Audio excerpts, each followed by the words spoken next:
आदाब, नमस्कार। The red mic में आपका स्वागत है। मैं हूं सौरभ शुक्ला। बिहार चुनाव अब हो गया है गरम। देखिए, हम आपको रेड माइक पर ग्राउंड रिपोर्ट दिखा रहे हैं। युवा क्या कह रहे हैं, महिलाएं क्या कह रही हैं, खेसारी क्या कह रहे हैं, तेजस्वी क्या कह रहे हैं, बीजेपी के नेता क्या कह रहे हैं। लेकिन जब प्रचार होता है तो कभी कभी सच धीरे धीरे सामने आ ही जाता है। अब 20 साल से सरकार में है नीतीश कुमार और भारतीय जनता पार्टी अब एक साथ अलायंस में। कुछ साल के लिए इधर उधर आरजेडी के साथ अलायंस में रहे, लेकिन 20 साल में ज्यादातर सत्ता में तो बीजेपी और जेडीयू रही। अपनी ही सरकार को घेर दिया रेखा गुप्ता ने। रेखा गुप्ता दिल्ली की सीएम है, प्रचार करने गई बिहार में, लेकिन जो उन्होंने कहा वो बिल्कुल सही कहा। लेकिन वो सच बोल गई बातों बातों में और अपनी पार्टी को फंसा गई। उनका बयान आपको सुनवाते हैं। वो कह रही हैं कि क्यों बिहार में विकास नहीं हुआ, बिहार में क्यों गरीबी है, क्यों बिहार के युवाओं को पर दूसरे प्रदेश जाना पड़ता है, गाली सुननी पड़ती है, यहां काम नहीं है, क्यों माताओं को अपने बेटों को दूर भेजना पड़ता है। ये बातें रेखा गुप्ता ने बोली और 20 साल से उन्हीं की सरकार है सत्ता में। अब रेखा गुप्ता जी हो रही हैं ट्रोल। कहें तो कहें क्या, करें तो करें क्या। सच्चाई है कि बिहार में बेरोजगारी और पलायन एक त्रासदी है। बिहार में बेरोजगारी और पलायन एक त्रासदी है, त्रासदी। आपने रेड माइक पर देखा होगा कैसे स्टेशन पर एक लड़का मिला और गले लग के रोने लग गया हमसे बात करते करते कि भाई मैं बीएड कर चुका हूं, बाहर मजदूरी करता हूं, मेरी मां अकेले रहती है, मुझे अपनी मां की बहुत याद आती है। परदेश में हमें गाली देकर के बात की जाती है। लड़का रोने लग जाता है। लेकिन कौन दोषी है? वो युवा तो लालू के समय पैदा नहीं हुआ, वो युवा तो इनके समय पैदा हुआ, नीतीश कुमार और भारतीय जनता पार्टी के शासन में। तो रेखा गुप्ता अपनी सरकार की सच्चाई बता गई लोगों को। सुनिए रेखा गुप्ता ने क्या कहा, फिर आगे बात करते हैं बिहार में क्या चल रहा है। इतने ही काम आप लोगों ने देखा पिछले 20 साल में। जो अंधेरे में डूबा हुआ बिहार था, उसको आदरणीय नरेंद्र मोदी जी के नेतृत्व ने और नीतीश कुमार जी के सरकार ने कैसे धीरे धीरे बिहार को आगे लेकर के आए हैं।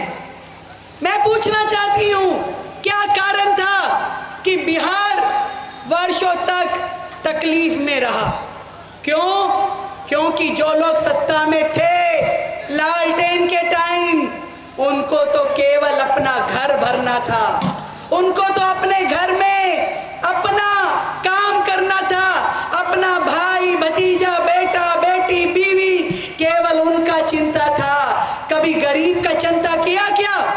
कभी नहीं किया।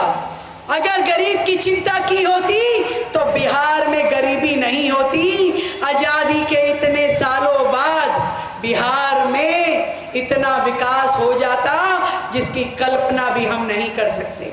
क्यों हमारे युवाओं को, घर के बेटों को अपना गांव, अपनी धरती छोड़ करके यहां वहां अन्य राज्यों में जाना पड़ता है? क्यों उनको अपना परिवार छोड़ कर 2 वक्त की रोटी कमाने के लिए दूसरों की बातें सुननी पड़ती है? मैं आपसे पूछना चाहती हूं, अपनी माताओं बहनों से, क्या कभी आपकी चिंता किसी और ने की? सालों तक हमारे भारत देश में देश की बहन बेटियां खुले में शौचालय जाती थी, कभी किसी ने चिंता की? तो आपने सुना बिहार में क्या चल रहा है। बड़ा जबरदस्त है ये सुनना, बिहार में ये जो मैडम बोल गई रेखा गुप्ता जी। और खैर, देर आए दुरुस्त आए। बीजेपी की रैलियां ताबड़तोड़ चल रही थी, अमित शाह से लेकर के योगी आदित्यनाथ से लेकर के रेखा गुप्ता से लेकर के न जाने कौन कौन प्रचार कर रहे थे। तो इस बीच महागठबंधन ने भी ताबड़तोड़ प्रचार शुरू किया। राहुल गांधी और तेजस्वी यादव ने आज साथ में रैली की।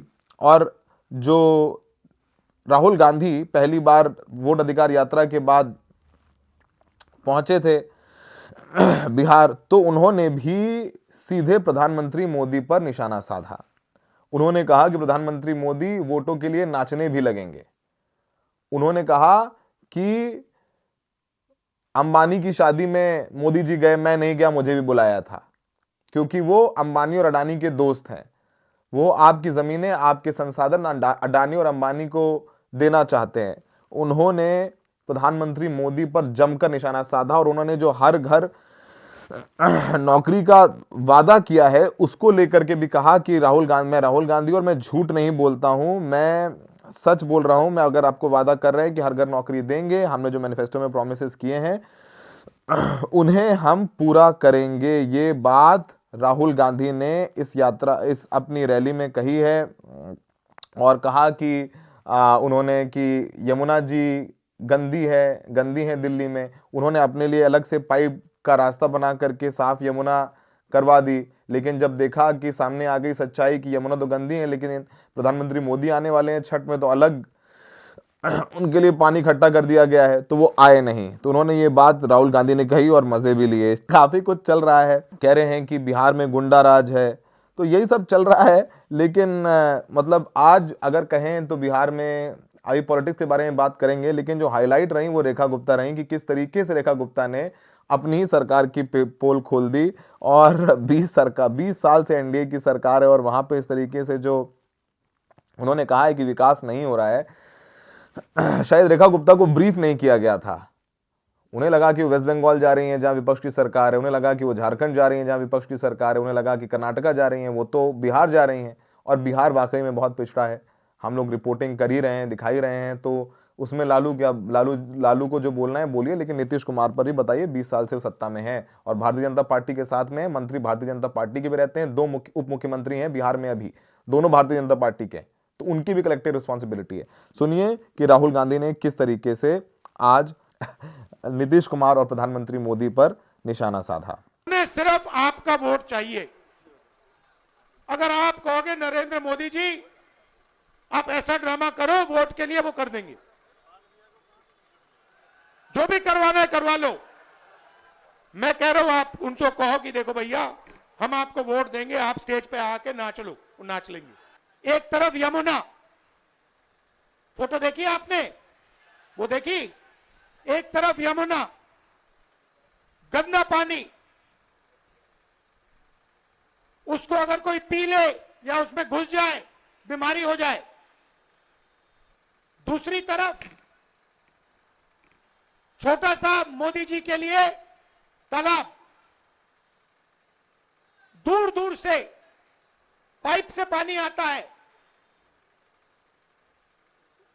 एक हिंदुस्तान, मोदी जी वाला हिंदुस्तान। अगर मोदी जी को ड्रामा करना है, छठ पूजा का ड्रामा करना है, तो पानी आ जाएगा, वीडियो कैमरा आ जाएंगे, साफ पानी, और उसी के 10 गज दूर हिंदुस्तान की सच्चाई। एक तरफ नाटक, अंबानी अदानी का हिंदुस्तान, नरेंद्र मोदी का ड्रामा, और दूसरी तरफ हिंदुस्तान की सच्चाई, गंदा पानी, बीमारी। और राहुल गांधी ने एक और बात कही कि नीतीश कुमार, देखिए नीतीश कुमार 2020 में बैगेज थे बीजेपी के लिए, बैगेज, और इस चुनाव में बीजेपी के लिए लगेज है। देखिए बिहार में महिलाएं और ईबीसी वोटर्स नीतीश कुमार को अपना नेता मानते हैं। उनको लगता है कि नीतीश कुमार ने उन्हें ईबीसी कैटेगरी में डाला है, उन्हें लाभ मिलता है, और महिलाओं, शराबबंदी हो चाहे वो जीविका दीदी हो, वो नीतीश कुमार को पसंद करती हैं। और नीतीश कुमार के बिना बीजेपी चुनाव नहीं जीत सकती, बीजेपी जान चुकी है। और यही वजह है कि कांग्रेस हो या आरजेडी हो लगातार ये बात कह रहे हैं कि किस तरीके से नीतीश कुमार को बीजेपी ने हाईजैक कर लिया है, उनके खराब स्वास्थ्य का फायदा उठाया है, रिमोट कंट्रोल बीजेपी के हाथ में। बात राहुल गांधी ने भी कही है। और आज तेजस्वी यादव भी साथ में थे और उन्होंने भी कहा कि 20 साल से नीतीश जी हैं सत्ता में और 11 साल से मोदी जी हैं, यानी 10 साल तो हो गए जिसमें डबल इंजन की सरकार है, दिल्ली में भी और बिहार में भी। लेकिन विकास के नाम पर क्या हुआ? मधुबनी हो, चीनी मिल बंद कर दी गई, ये सब सारी बातें रैलियों में बोली गई। तो आइए सुनवाते हैं कि तेजस्वी यादव ने अपनी इस रैली में क्या कहा। हम लोग बिहारी हैं, कोई बाहरी नहीं आएगा बिहार को चलाने। बिहार का लाली बिहार को चलाएगा। ये लोग रिमोट कंट्रोल से चलाना चाहते हैं। हमारे चाचा की तो स्थिति रही नहीं, उम्र हो गई है। हम पूरी संवेदना है, सहानुभूति है उनके प्रति कि उनको केवल अब मुखौटा बना दिया गया है, केवल मुखौटा। तो आपने पहले रेखा गुप्ता को सुना, फिर आपने राहुल गांधी को सुना, अब सुनवाते हैं आपको देश के गृह मंत्री अमित शाह को भी। वो भी रैली को संबोधित कर रहे थे और उन्होंने भी ताबड़तोड़ निशाना साधा कि किस तरीके से उनकी सरकार जो है वो लोगों के लिए काम कर रही है। और वो उन्होंने, अगर वो सरकार आ जाएगी विपक्ष की, तो गुंडा राज, जंगल राज जो लगातार कहते रहते हैं। उन्होंने बोला बेगूसराय की जनता भी चारा घोटाले के दोषियों को सत्ता से बाहर रखने वाली है, एनडीए के विकास और सुशासन को ही चुनने वाली है। ये बात उन्होंने बोली। आज बेगूसराय में उनकी रैली थी, उन्होंने कर्पूरी ठाकुर को याद किया, उन्होंने समस्तीपुर में ये बातें कही। तो ये सब कुछ चल रहा है। तो बिहार में लगातार ताबड़तोड़ प्रचार चल रहा है। तो आइए सुनवाते हैं कि अमित शाह ने क्या कहा। भाइयों बहनों, एक आध महीने पहले राहुल बाबा आए थे यहाँ, अब एक महीने बाद आज फिर से आए। पहले आए थे तो घुसपैठिया बचाओ यात्रा निकाली थी। मैं आज बेगूसराय वालों को पूछने आया हूं, भगवान परशुराम के अनुयायियों को पूछने आया हूं, बिहार की मतदाता सूची में बांग्लादेशी घुसपैठिए होने चाहिए क्या? जोर से बोलो, होने चाहिए क्या? ये लालू और राहुल दोनों बांग्लादेशी घुसपैठियों के संरक्षक बने। मगर मैं आज आपको वादा कर जाता हूं, हमारे चारों प्रत्याशियों को चुनकर भेज दो। बिहार की भूमि पर से एक एक घुसपैठिए को चुन चुन कर निकालने का काम भारतीय जनता पार्टी करेगी। तो आपने सबको सुना है कि बिहार में खूब रैलियां चल रही हैं, खूब बातें हो रही हैं, लेकिन बिहार का चुनाव खुल गया है। जैसे ही महागठबंधन ने अपना प्रचार शुरू किया है, वैसे समझ में आ रहा है कि नहीं, ऐसा नहीं है। और हर बार बिहार के चुनाव में सत्ता की चाबी महिलाओं के पास होती है, क्योंकि महिलाएं पुरुषों से 5% ज्यादा वोट करती हैं। उसका कारण है कि पुरुष बिहार के बाहर रहते हैं, प्रदेश में वो बाहर नौकरियां करते हैं, वोट डालने के लिए नहीं आते हैं। तो इसलिए महिलाओं का वोटिंग परसेंटेज ज्यादा होता है और नीतीश कुमार को वोट करते हैं। लेकिन इस बार एक युवा फैक्टर है। क्रॉस कहीं जाएंगे बिहार में, युवा कहेगा भाई सरकार बदलनी है। तो युवा की चली तो सरकार बदलेगी, और महिलाओं की चली तो हो सकता है कि मामला फंस जाए। महिलाएं हल्ला नहीं करती हैं, बोलती नहीं है, चुपचाप जाके वोट दे देती हैं। पति कुछ भी कहे, लेकिन महिलाएं जाकर के नीतीश को वोट देती हैं। तो देखना पड़ेगा कि वोटिंग परसेंटेज क्या रहता है। महिलाएं अगर ज्यादा वोट करेंगी, ऐसा होगा ही होगा। पिछली बार 5% था, इस बार छठ पूजा पे काफी लोग बाहर से बिहार आए हैं, वो देखना होगा कितने लोग वोट करते हैं। तो सत्ता की चाबी इस बार युवाओं के हाथ में या महिलाओं के हाथ में, ये देखना होगा। और द रेड माइक पर बहुत जल्द एक ग्राउंड रिपोर्ट हम लेके आने वाले हैं महादलितों पर, गरीबी पर, लाचारी पर।